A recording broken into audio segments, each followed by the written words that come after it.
Greetings from the set of Metro and More at Metropolitan Community College, serving more than 50,000 students with over 120 programs at our 8 locations in the daytime, evening, weekends, or online.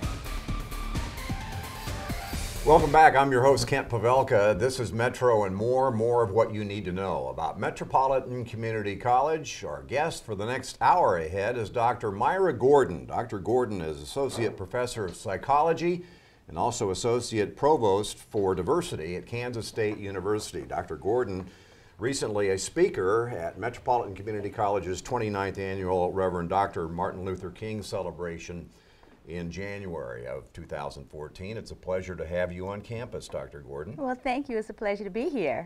We were just chatting Kansas State and Manhattan, Kansas, and I have an affinity and great memories of Manhattan. It's a great institution. Thank you. You've been there since 2002, is that right? Yes, that's correct. I came in 2002. Prior to that, I had been at Virginia Tech, where I was dean down there. And actually, this is my second foray into Kansas, because before Virginia Tech, I was at Fort Hays State University. So yes, I'm back in Kansas again, and I've been there since 2002. And you began this odyssey, this journey educationally with your bachelor's degree at Cornell, is that right? Yes, sir, that's correct. That's correct. I was among the first large cohorts of African American students that integrated Cornell, and I was part of a group that was approximately 100 black kids from around the country. And so yes, I went there as an undergraduate, and then I did my graduate work at the State University of New York at Buffalo. And I received my master's degree and my Ph.D. degree from SUNY Buffalo. And all 3 of those degrees are in psychology. In psychology, yes, and then you expanded into diversity work, educational diversity work. Yes. Where all has your career taken you since your PhD? I mean, did you do all your education, get it done, and then go to work? Or, yes, yes. I just went straight through. So I was probably 31, 32 by the time I really finished with everything. So you've been at it 10 years or so. Oh, yeah. I was like, is he serious? Well, no, he's just being very kind. Well, you know, I came to know very early on what it was that I wanted to do, because I had been part of some summer enrichment programs for young people when I was growing up. So between the summers of my 10th grade year and my 11th grade year, those 2 summers, I went to some 6-week summer enrichment programs at Bennett College in Greensboro, North Carolina. Is that where you're from? Now, where I'm from Lynchburg, Virginia. Okay. But both my parents met in college at A&T in Greensboro, North Carolina. And so when they became aware of these summer programs that they were running for quote-unquote promising young people, or whatever they were calling that, they had me to apply. I was selected, and so I went down there for these 6-week programs. And what they did is they gave us regular general education courses during that 6-week period, just like any student would take during a summer session. And in taking those gen eds, I had the chance to explore a lot of different areas, and psychology just fascinated me right off the bat. I mean, I never knew a psychologist, didn't really know prior to that what psychologists did, but what I did know is that I liked people, I found people very fascinating, and I liked the discipline that addressed the different facets of, you know, human behavior and human thought and human affect. And so that's how I got into it. And you're talking about clinical psychology, working with people one-on-one, or families or whatever? Absolutely, absolutely, yes. I'm a clinical psychologist, and in fact had a long career in private practice in clinical psychology in New York for about 17 years before I decided really to go into higher education full-time. And that, of course, was it was a natural extension of the work that I was doing, because I was working to be a clinical psychologist. I wasn't sure what type of psychologist I wanted to be initially, but as time went on, it became clear what I wanted to do. And so it was clinical and community psychology. And Ken, the whole premise in that was to be able to provide some high quality mental health services for people in multicultural communities. At that time, the best that people could do would be to go to community mental health centers, and there was some unevenness, maybe, let me say that, in the quality of the people that maybe were delivering the services. Mm-hmm. Yes, sir, exactly. And another part of the problem was that some of the people who needed the services the most did not have any providers that looked like them or had any understanding of their cultural backgrounds or their cultural milieu. And I felt like this was a huge gap and maybe a way that I would be able to make a good contribution. So as it turned out, that was the case. I had a lot of success, had a lot of clients. I helped a lot of people. I particularly like dealing with those who were the most severely mentally ill. I did an internship in a VA hospital. This is where in New York? This is in Buffalo and New York City. Uh-huh. Mm-hmm. And so this gave me an opportunity to deal with the most severely mentally ill. But I also like the developmental issues of children and families, and so I did another internship that prepared me to really be able to practice in that way. So I had a practice that really had your garden variety, neurotic types of cases, children with their developmental disorders and their family issues, as well as working with some of the more severely mentally ill. Just one of the most wonderful years, really, as a psychologist. I enjoyed it a lot. Why the segue then out of that into diversity work in education? Well, let me say this. I assume it was a segue. Well, let me say it this way. I was in all of my work in psychology, what I was looking at and dealing with were the issues of race in American society and the psychological implications of that. And understanding the dynamics of, the psychological dynamics of being in a minority status, being subject to unequal opportunity, discrimination, second-class citizenship. You know, what does that really do to people? And how do people cope with that? Because if you don't have that kind of lived experience, you don't know that there is another strata of life where people have to cope with these kind of issues all the time. So I had been working on these issues for a very long time, from the academic work that I was doing, to the research that I was doing, to the practice work that I was doing. So really I have the academic preparation, have had that, and have been working in this area for a very long time. The other thing is that I have also, I've come out of an activist family. My mom and my dad both were very, very active in the civil rights movement. In Lynchburg, Virginia, where I come from, the pastor of our church, Reverend Virgil Woods, and you can find him on the internet right now. He is still alive. He is still a speaker. He's a writer, very deep thinker. But Reverend Virgil Woods was a confidant of Dr. King and was one of his local organizers in that Lynchburg community. Then that was on my dad's side, but then on my mom's side, she came from Farmville, Virginia. Well, Farmville, Virginia is like maybe about 50 miles away from Lynchburg. Farmville, Virginia might ring a bell in some of your viewers' ear, because this is where Prince Edward County is, and this is where they chose to close the schools rather than to integrate the schools after the 1954 Brown v. Board decision. And the pastor of my mom's church there, Reverend Francis L. Griffin, you can Google him and find a lot of information on the internet about him. He's the gentleman who led the legal battle to force the public schools to open themselves back up. So my mom grew up in that activist church. My father grew up in the activist church in Lynchburg, Virginia. And I can tell you something, Kent, I think when I was like maybe about 2 or 3, I can remember being in the balcony of our church in Lynchburg, Diamond Hill Baptist Church, and not even really being able to see over the railing that protected the people seated in the balcony from, you know, flipping themselves over into the congregation below.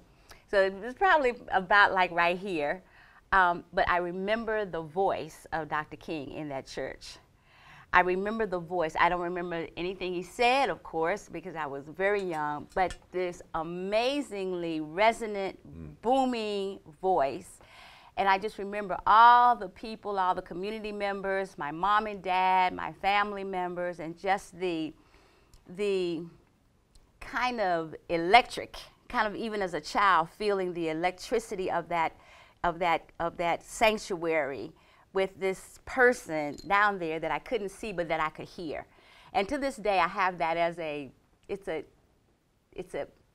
oh my God, it's a vague kind of a memory, but I have this memory of having heard Dr. King myself, actually, as a young girl. Yeah, interesting psychology there, in that you can't really remember the content, but you still remember the feeling. The feeling, yeah. Yes, and the sound of the voice. So you know, anytime in the years after that I heard a Dr. King's speech, you know, very often you see pieces rerun on TV about particularly the March on Washington, or him, you know, speaking some of the words out of the I Have a Dream speech. It connects in a whole different place in me than maybe just the common viewer, because it connects to that sound.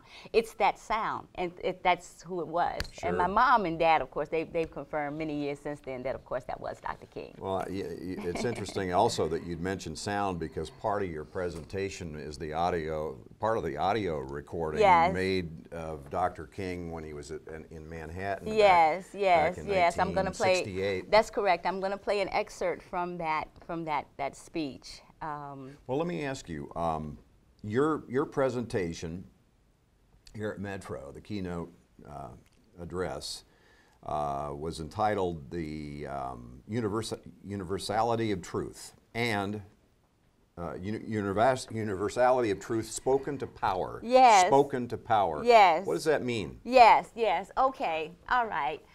Well, you know, these are some very interesting and historic times. I'm sure probably every person who's lived on the earth every day has thought that in one way or another. But we have, we are seeing some very important milestones last year and this year. By that I mean, last year we celebrated the 50th anniversary of Dr. King's March on Washington, the Poor People's March. And you know, there was a very amazing celebration on the steps of the Lincoln Memorial as part of that. One of the most amazingly diverse assemblages of people coming to speak to the issues of civil rights, human rights, social justice, equity, equality of opportunity. We also are remembering the loss of John F. Kennedy. It's been 50 years. And so you could either think of it as 50 years of the loss of him in terms of his assassination, or we could think about it in terms of 50 years of the beginning of his administration, because that would have been around this time. We're seeing the 50-year anniversary of some very significant things. Well, I've taken that opportunity to really go back and rethink things about some of our most iconic leaders. And one thing that really has stood out to me is that these people were so powerful because of their ability to stand up and speak truth. And to speak truth, even though it was unpopular, to speak truth, even though they may not have been broadly supported, speak truth at great risk to themselves in every respect, in every way.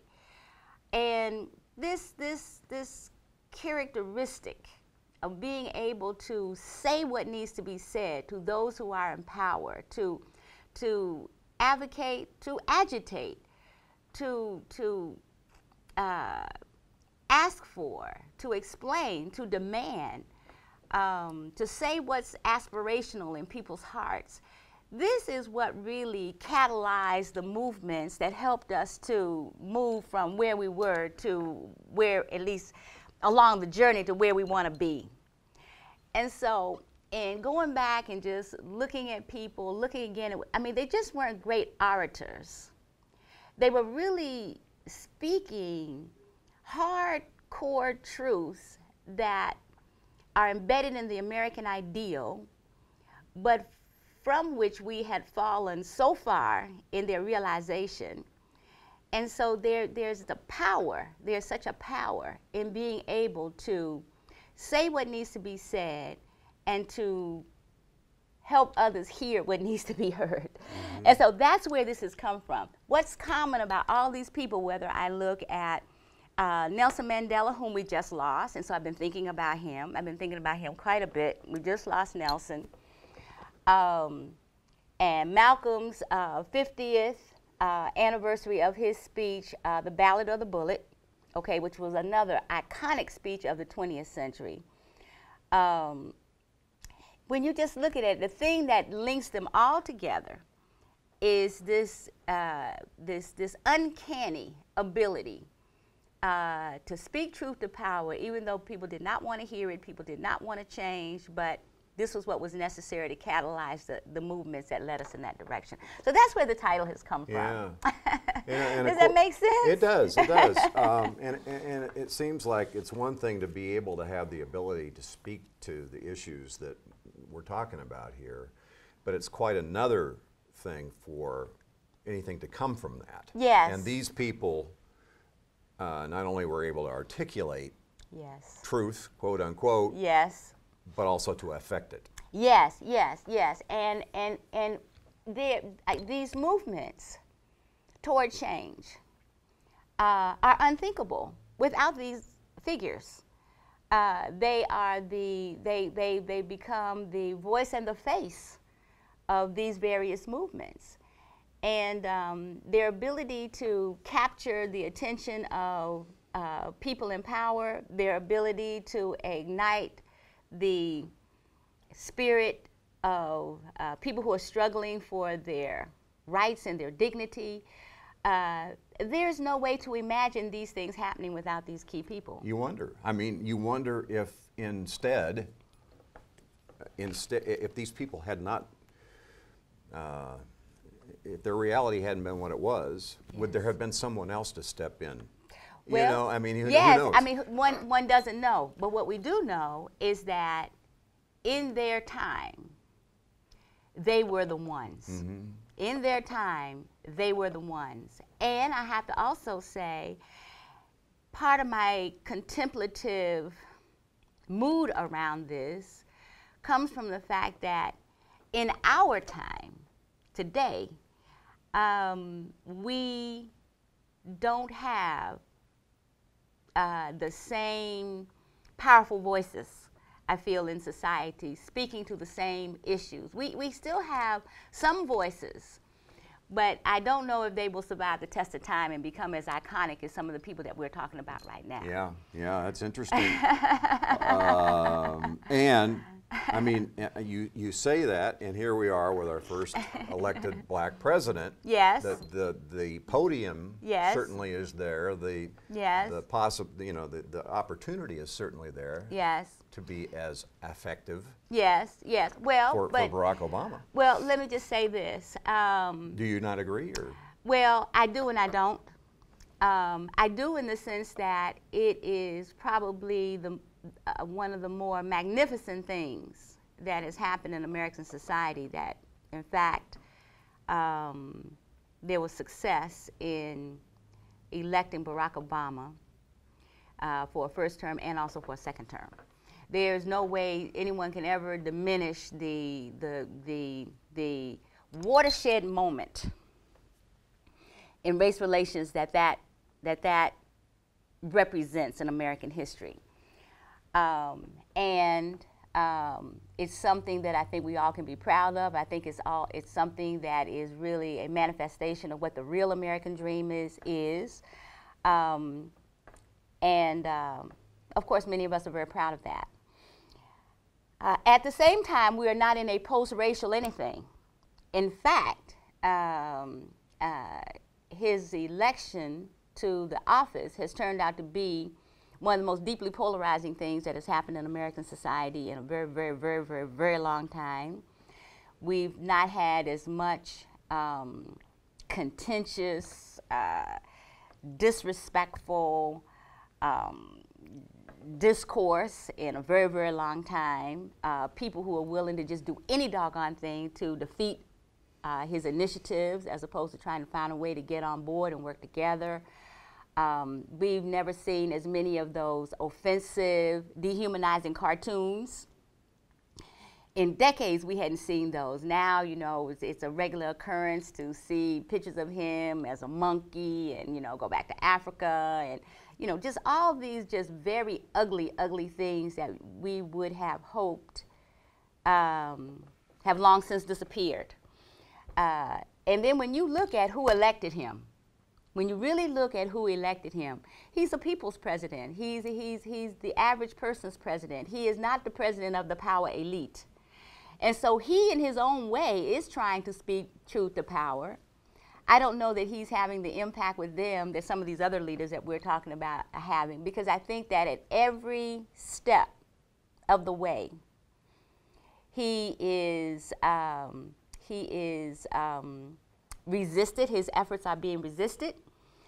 And even though the stock market is better than it has ever been, he doesn't get credit for that, even though unemployment is the best it has been in a very, very long time, considering the mess that we received. He received not given credit for that. If he does this, he should have done that. If he did that, he was supposed to do this. I mean, any small flaw becomes just magnified. So you are right. And still, there's a lot that's wrong. Mm-hmm. There's a lot that's wrong. And the question is, to what degree does that have anything to do with his race versus his politics? You know, well, I mean, because you can go back to the Bush administration and see, and now, you know, you can see heinous cartoons and people who were politically against him being just as difficult to deal with as President Obama is having difficulty, you know. Well, we'll maybe leave that right there. No, you don't agree? Well, I don't agree. I don't agree that there was the same level of massive disrespect. I think people may have disliked some of the policies of Ronald Reagan, George Bush, some of our Republican Americans. But there was still a respect for the office and a certain decorum that I think mediated the way people talked about and depicted these individuals. That appears to now be off the table. And it's just an all-out, highly conservative, right-wing, sometimes blindly dedication to just undoing this man. Oh, I don't disagree with you. To just undoing this man. So anyway, I was looking at, as a matter of fact, you speak of him, I was looking at him the other day and I was saying, my God, being in the office of the president always ages everybody who goes in there. Yeah. You look at them when they go in and you look at them when they come out, and I swear there's a train wreck in between, right? but I looked at him and I said, good Lord. I mean, this thing has, I myself want to see him done with this next couple of years and out and about and on and about his business and doing something else, because I said, it's really taken, it looks to me like it's taken a double toll. It's taken a double toll. So I don't want to ever be a president, thank you, because I don't want that kind of accelerated aging going on. Maybe it's just the reality of you cannot speak truth to power in politics as well as you can outside politics. Maybe Barack Obama is more effective outside of politics than he is in. I mean, you know what I'm saying? Well, let me just say this. I think that he has been an extremely effective president. When you look at the state the country was in when he inherited his role, and you look at where we are right now, corporations have never been doing so well, whereas corporations were just sliding off the cliff as a result of their own unregulated and bad practices. You look at what was happening with unemployment, and people who were just so used to having jobs and working every day for the first time really had to deal with the issues of protracted unemployment. People who were used to having health care didn't have it anymore. I mean, the stock market, of course, everybody knows. I mean, I don't know about you, but I just got to the point where when my statements came from my retirement funds and investments and stuff, I just wouldn't even look at them anymore. I said, if I see another negative sign, I don't know what I'm going to do. So I said, you know what, better not to see them and just pray that there'll be some kind of rebound later down the road. If you look at how embroiled we were worldwide with no clear exit strategies and the amount of money that was being drained out of the American economy every day fighting these wars, that it's questionable how much we've actually achieved for the amount of money that we've spent. Let alone lives lost. Oh my God. And not only lives lost, but lives permanently affected negatively by all of this. So when you just look at all of that, this man, when history looks at this man and brings the final verdict, you know, it's never in the contemporary sense that we bring the, but when we look back and we really look, people are going to say this man did an incredible job with an incredible mess and definitely left things far, far, far better than So maybe in time he will be looked at back on much more favorably in comparison to some of the folks we talked about. So what was your message, Dr. Gordon, to the students regarding the issue of universality of truth spoken to power? What is it you're trying to get across to people? What I'm trying to say is that if we are going to continue to evolve American society, if we're going to continue to move closer and closer to the true American ideal, not as it was conceptualized, but as it could actually be on ground, that the things that are not right in our society between groups has to be looked at, has to be talked about, and change has to be sought. To these young people, I want to say, you know, it was young people that did most of this. It wasn't middle age, you know, moving towards, you know, more mature lives people. It wasn't. It was youth. It was largely youth. When you think about Dr. King and when he got started, he was very young, barely 30. 60s. Yeah. Yes. Yeah. Yes. He was a very young man. And as a matter of fact, just even came to it reluctantly. I mean, Rosa Parks had to bring him to it. I mean, you know, that's what women do, you know, we bring. Very well, okay, too. Right. Oh, excuse me out there in TV land. Speaking of truth. You know, Nelson, when he started, very young man. Malcolm, when he started, very young men, just very young people. The sit-ins in Greensboro, the people who marched, the people who, you know, these were all young people. So I guess what I want to say to young people is don't be complacent. Don't be too comfortable. You need to drive the change that you want to see. It's your role to do that so that we can keep moving. Because, you know, one of the things I said in the speech is the dream is still our beacon. We haven't achieved the dream. The dream is still our beacon. And what is that dream? That dream is the dream that every person born into America should have equality of opportunity and the ability to go as far as their creator-given gifts will take them. And that they won't find in society the impediments of race or gender or status around disability or any of the other types of diversity that we experience in American society. And this is so important because every day, sir, America is becoming more and more diverse. I mean, even here in Nebraska, I mean, now Nebraska is a little bit challenged when it comes to the issues of diversity. It's still an overwhelmingly white state. But even here in Nebraska, 1 in 5 of your citizens is a multicultural or multiracial person. I mean, even here. So I mean, what's happening is the browning and blackening of America from the West Coast in, from the East Coast in, from the southern states up.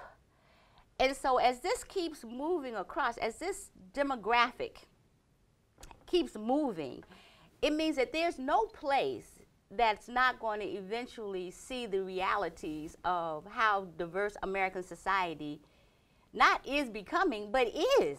All you have to do is leave Nebraska, leave Kansas. I mean, when I get back to the East Coast, I'm actually, I enjoy being back on the East Coast. I mean, not only because that's where I'm from, but just because diversity. It just is. Yeah. It just is. I mean, it isn't even. It just is. It's interesting. I mean, there's no question about that. That's reality, and will continue to be more of a reality. But you know, yes, as time goes on, if those inequities still exist, then it isn't. It's all about economic inequity, pretty much. You know. You know what? And Dr. King and all of these other iconic people that we're talking about, particularly with their focus on the poor. Mother Teresa, for example, would always talk about, you know, my work is with the poorest of the poor. That would be your Fanon type people who we would consider to be just almost just the wretched of the earth. I mean, they just have absolutely nothing. It is about economics. It is at one level about economics. But how did these economic disparities get in there in the very first place? How did those economic disparities get there in the first place? Well, if you take the long view, you're talking about groups of people that, you know, never started out equally to begin with. And you're talking about hundreds of years of wealth being developed on labor that was free. And then you're talking about about good 100 years of just after emancipation, of lack of any kind of job opportunity, whether you were the best qualified person or not. One of the things that was good about segregated schools is that a lot of the people in those segregated schools were people with masters and Ph.D s. They were teaching in public schools, in segregated public schools, because even with their masters and Ph.D s, they could not compete for and get the jobs that were being given to people with bachelor's degrees. Oh, I know. And so it's like, so how did those economic disparities come about in the first place? You have to take that long view. Now, in the present, I think a lot of those disparities are fueled by the fact that our educational systems, our public school education systems, also vary so greatly in quality. The quality of the schools, the quality of the resources, and the quality of the people who teach in the schools. It's almost like there's been a reversal. My mother was a public school teacher for 35 years, so I've lived with a public school teacher, so I can tell you a lot about it. But it's almost like in 2014, we have a reversal of some of the least qualified people are teaching in the public schools and teaching multicultural youth, whereas 50, 60 years ago, you had some of the most qualified people teaching these kids, even albeit in segregated facilities. Because they weren't allowed to teach in white schools. They could not. They could not. They could not. People with PhDs running junior high schools. Yes, absolutely. And then even after, when integration came, those people who taught in those black schools, then lost their jobs. That is, they did not then go and take up teaching positions in some of these other schools that were being integrated. A lot of the black schools were closed, and these people lost their jobs. And that's when we began to get this phenomenon of people teaching multicultural kids that are not similar to them in any kind of way. Mm-hmm. That was the first time in history, and that began that whole train, and that's where we are today. But Kent, the economic disparity is one thing. But if you take any indicator of quality of life, okay, let's say home ownership, employment, educational attainment, health status, longevity, safety in your community, just any indicator of quality of life that's out there, what you see is that we still have a group of people on the top and all these emerging groups of people on the bottom. And sometimes I think people make the mistake because they see, you know, the Beyoncés and Jay-Z's of the world. They see these athletes, you know, doing whatever athletes do. I'm sorry, I know you're a athletes man. Or successful black professionals. Exactly. I think because people see some of those people, they think that that extends into like the group as a whole. And that's not true at all. The masses of Hispanics, the masses of African American, the masses of Asians, definitely our Native American brothers and sisters, I mean, they are still marooned on an island of economic despair and inequity in the midst of the material plenty of our country. And there are a lot of whites on that same level too. And there are. And that's a whole nother discussion. And there are. This is an issue of proportion. Okay, this is not an issue of either or. Okay, the issue when we speak to the issue of are there many poor whites, of course, and there are a lot of people who often like to quote the statistic, well, you know, if you don't like welfare, that's fine, go ahead and take it, but you'll find a lot of white people out because there are a large number of white people on welfare too. It's not only just blacks, Hispanics, and others. But it's the issue of proportion.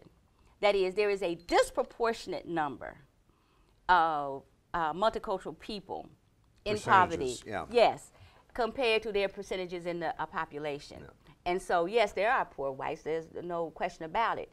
But proportionately speaking, much less so. Talk a little bit about, before time runs away from us here, and it I'm does. sorry. No, we're good. This is a good conversation. But I want you to talk a bit about the audio recording that my God. Dr. King was taped in January 19th, 1968. This was just months before he was assassinated. Yes, sir, just months. And he came to Manhattan, Kansas. What was the occasion of his appearance, and what was the speech about? Okay, all right, very good. That's a great question. And this is the greatest story. This is one of the, I have so many amazing, important historical stories, and I can't wait until the opportunity comes to really sit and write. But now, okay, here I am in Manhattan, Kansas. To me, that's the most unlikely place to get from, you know, you've been in Manhattan, New York, now you're in Manhattan, Kansas. I don't know if that's a dubious distinction or what it is, but you know, the Big Apple and the Little One, I don't know, sir, I don't know. But anyway, so I come to Manhattan, Kansas, and I come to K-State. Just really love the institution, love the people, the man who hired me at that time, Jim Kaufman, just an amazing provost. And I'm in a Black Faculty and Staff Association meeting, one of my first. Okay, I don't know spit about anything, right? And one of the people in the meeting says to me, well, when you get ready to do Martin Luther King Observance Week, I'd be willing to help you. And that was the first time I had heard anything about me doing a Martin Luther King Observance Week. And so I wasn't in the job description. No, I didn't see that in the job description. Okay, no one told me this. Okay, so I was like, tell me more about that. And they were saying, well, you know, your office does the Martin Luther King Observance Week for the campus. And I was like, oh, okay, all right. I said, well, I've done Martin Luther King Observance programs before. That's not a problem. But it's like, oh, I didn't really, okay, fine, okay, I got it. So then I do my first observance week, and it's a very big deal. And I mean, ours is a very big deal. It's a full week celebration, and we have major things that go on every single day. I mean, for the whole week, it's just unbelievable. And so then the next year, or maybe by the third year, okay, so now all this time, I had no idea that Dr. King had ever been on a campus. No one mentioned it. And no one even mentioned it. Okay, but we were celebrating, but nobody mentioned it. Well, one of our regents, Dan Likens, called us on the phone and said, called the office and spoke to me, and he said, you know, Myra, I think what we really need to do is, you know, we need to put up some kind of plaque or something like that around Ahern to commemorate Dr. King's visit to the campus. That was another one of those. Aha. Yeah. That was another one of those moments where I was like, I mean, it was almost like, you what? What?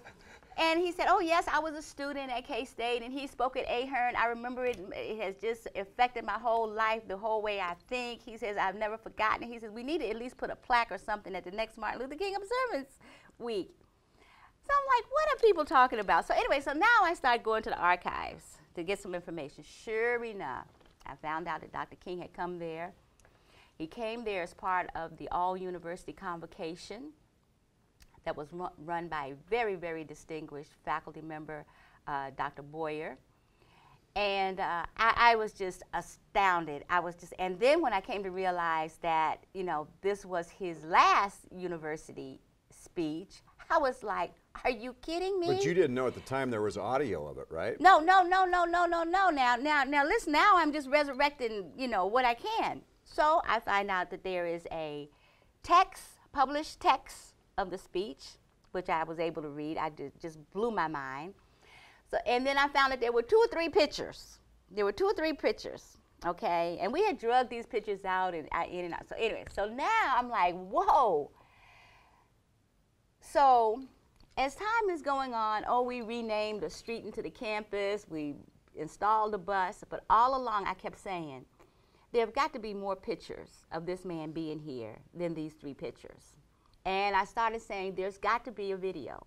I mean, there's got to be an audio video or something, not video, I said audio, because back in the day it wouldn't have been video. No, it would have been film, if anything. Yeah, exactly, audio. I said, somebody's got to have an audio of this tape. You can't have a person like this come here. Is this him on stage? Yes, at K-State? Yeah. That's him on stage at K-State, oh my God. Yeah. That's wonderful. That's him in Ahern. Yeah. In Ahern, sir. I've been in Ahern. Exactly.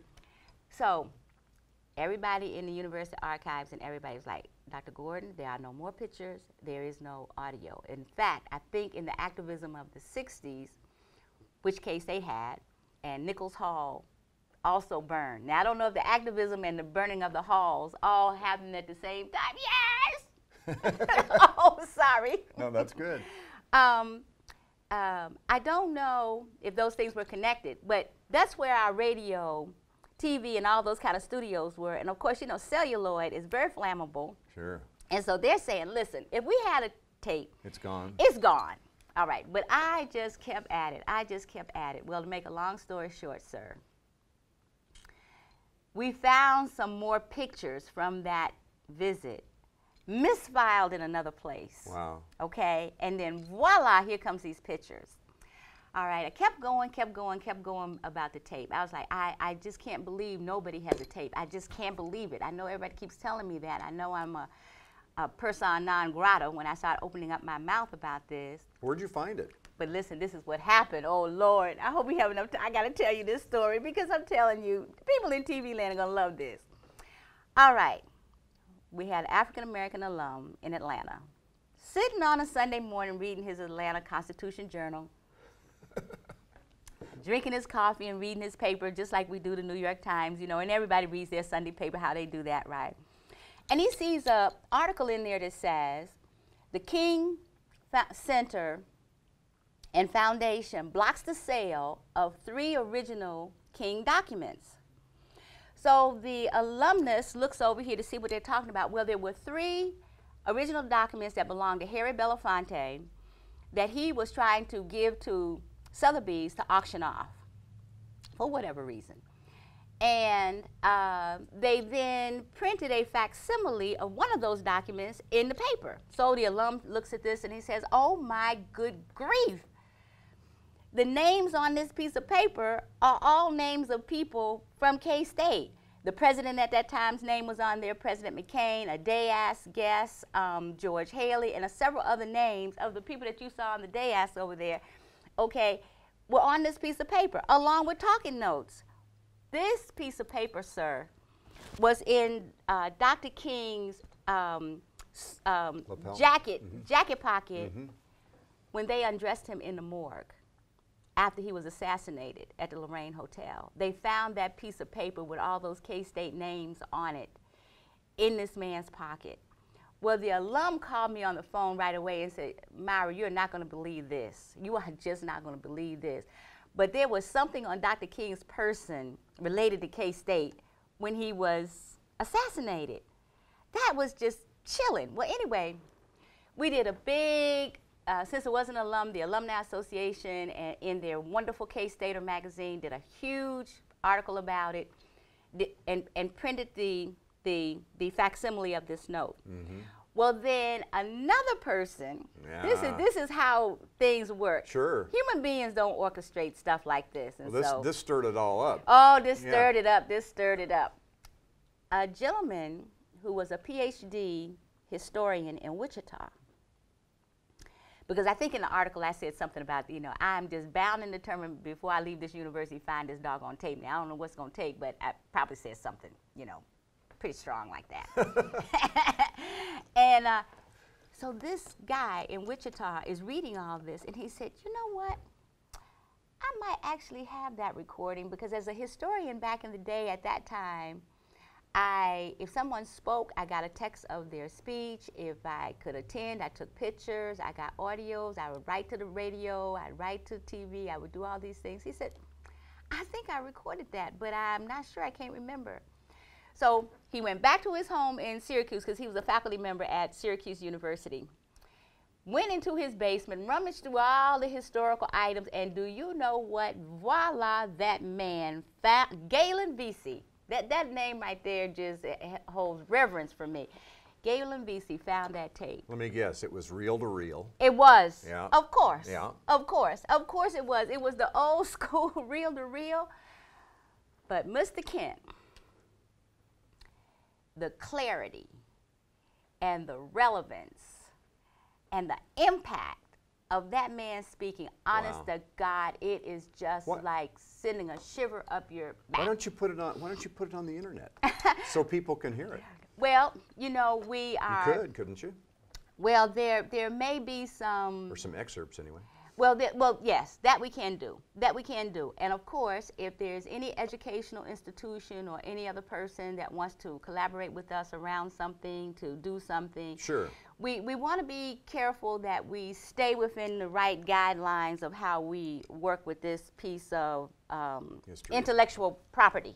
This piece of intellectual property. And we certainly don't want to run afoul of anybody or anything in any way in doing that. But well, that gives me it's incredible. Gives me an opportunity to, if people are interested in that, they can get a hold of you. Yes, sir, they can. And the best way to do that would be at your email? Yes, sir. It would be at my email, and I think we have it, but it's Myra Gordon, all lowercase letters, MYGORDON. There it is right there. Oh, is it up there? Okay, at ksu.edu. And yes, we would look at how we could work on that together and collaborate around that. And, but what was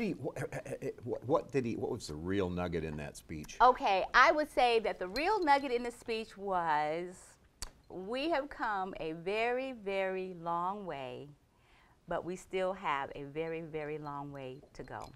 1968. Yes, 1968. And so in this speech, he recounts kind of where things began, the progress that has been made, but then also talks about what it is we need to do now to move forward. And it's just the most amazingly powerful and wonderful thing. He could be talking to us, I mean, this speech, he could be saying these things to us right now. Yeah. Let's deal with the poor. Let's get our relationships with each other right. Let's work for equality of opportunity. War is not the answer to a single thing. We'll never really ever win anything through war. I mean, these are the kind of timeless messages that I think even probably 50 years from now will still be relevant. Very powerful. What do you think Dr. King would think and say today if he were alive, with all these 46 years later? I think he would be amazed about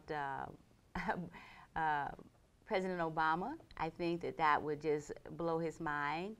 I think that he would be very proud of the progress that we've made in a lot of areas in American life. I think he would see and validate the changes that have occurred. But I think that he would also be dismayed to know that, for example, the gap between the rich and the poor right now in America is as large as it has been since 1970. Okay, he was there in 1968, so that's just 2 years ago, that we still have this huge gap, that it is harder today than it was then to get from the lower classes into the middle class. It's very difficult to get into the middle class. And if you're in the middle class, it's very difficult to stay in the middle class. You're drifting back. He would be, I think, disturbed that we still have a lot of worldwide contentious situations that we're involved in, and that maybe we have not been able to use enough diplomacy and goodwill to bring ourselves to a more peaceful way of living in the world today. And I think that he would be concerned with the level of rancor that's in the society and the huge bipartisan splits that are freezing and creating gridlock in Washington, D.C. So these are things that I think would still disturb him, and that would motivate him to want to start speaking and working and struggling to bring us to a different place. Let me ask you a series of questions, just real boom, boom, boom, Okay. because we can use the time, and All right. I just want to get your opinion on a couple of things. Do young people get it today, 46 years later? Do they understand what that was that happened? And I mean, can they relate to it? I would say yes, and especially if we teach them. That is, it's our job to teach them, and that's what I do. I teach our young people, and I produce leaders, not just graduates, but leaders. And these are people that are going to have to continue to struggle. So I would say yes, but we have to teach them. Earlier, you talked about educating them about Dr. King and what happened so many years ago. If a student comes up to you and says, okay, I assume that you motivate and energize and get young people get a result from what you present. If they come to you and say, well, how can I do this? What do you tell them? Oh, I tell them all the time, you look around your community. You look around at the people in your family. You look around at the quality of your life in this predominantly white institution. What do you see that needs improvement? Now, if they look around in their communities, they're going to see all kinds of things. The problems in the school systems, they're going to see the issues of poverty, they're going to see the issues of unemployment, they may see some drugs and violence. They may see drugs and violence. I mean, if they look around in their communities, I mean, there are legions of things to see. If they look around in their families, they have people who are dying prematurely because of health status issues. But so often people want to make a big impact. They don't want, they don't want to do one-on-one and feel like that's really of any value. And you know what? And what I say to them is that, you know what? No one of us is going to really change. I mean, very few of us are really going to have the impact that really changes the world. What you do is you change what's around you. You work on improving the conditions where you are. At the university, we have disproportionate retention rates and academic performance rates for our multicultural students versus our other students. They have serious issues of college affordability. Maybe very often they confront a curriculum that might be less than inclusive. They are confronting real life situations where the interactions between themselves and others who are different from themselves are not all that positive. So I tell them, you look around. I can't tell you what it is that will turn you on. But what I can tell you is that something better turn you on. Because if you want something better than the status quo, then you've got to work for it. And yes, it comes to you to work for it. And so yes, students do get it. They do get it. Do you see a groundswell of on balance that this is happening, or are we moving forward, or are we moving backward? Well, we are. I would say at the moment we're a little bit stuck. I would say we're a little bit stuck. I see a lot of things that are bad indicators, okay? But I also see a lot of things that continue to give me hope. And that hope is in our young people. And I have seen, oh yes, I have seen my students. Now I can't speak for everybody's students everywhere, because maybe institutions are dealing with their students differently. But I know the way that I'm dealing with my students is that you need to be a leader. You must be a leader. And you have to act. Leaders act. And so that means you have to have a certain amount of activism. That's not being militant. That means you're taking proactive actions to try to help some things improve. Engaged in the world beyond yourself. Yes, and beyond that darn Facebook, and beyond that Twitter, and beyond all the other things that distract them into a virtual reality, a place that's not even real. No, you've got to do real things on ground to make society better than when you came into it. And so that's what I bring my students, and my students are incredible leaders. If I bring you the leaders of my multicultural student organizations and I put them at this table with you, Kent, they'll give you a run for the money. I'm sure they would. I'm sure they would. Well, you are delightful, and you are this has been a lot of fun. Has there been anything I haven't asked you about that we can use the last minute or so for that you want our viewers to know? Well, young people, parents, whatever. Yes, I guess I want to say this, that there is quite a debate going on in American society right now about the value of higher education. And there are many who want to go in and say, you know, we're not doing the right thing to encourage these young people to go into higher education. Higher education is not for everyone. We have a lot of other skilled jobs in America that are going wanting.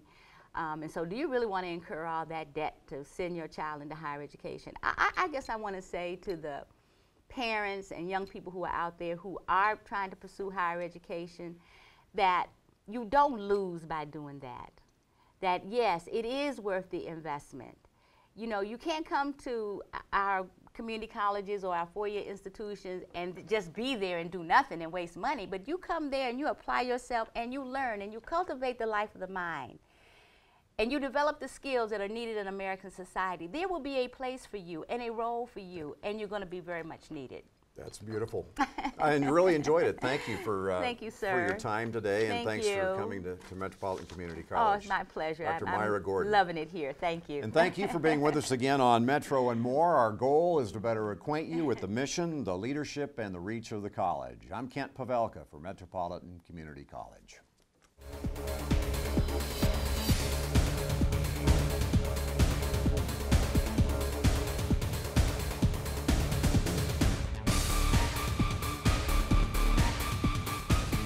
This has been a Metrovision production produced by Metropolitan Community College.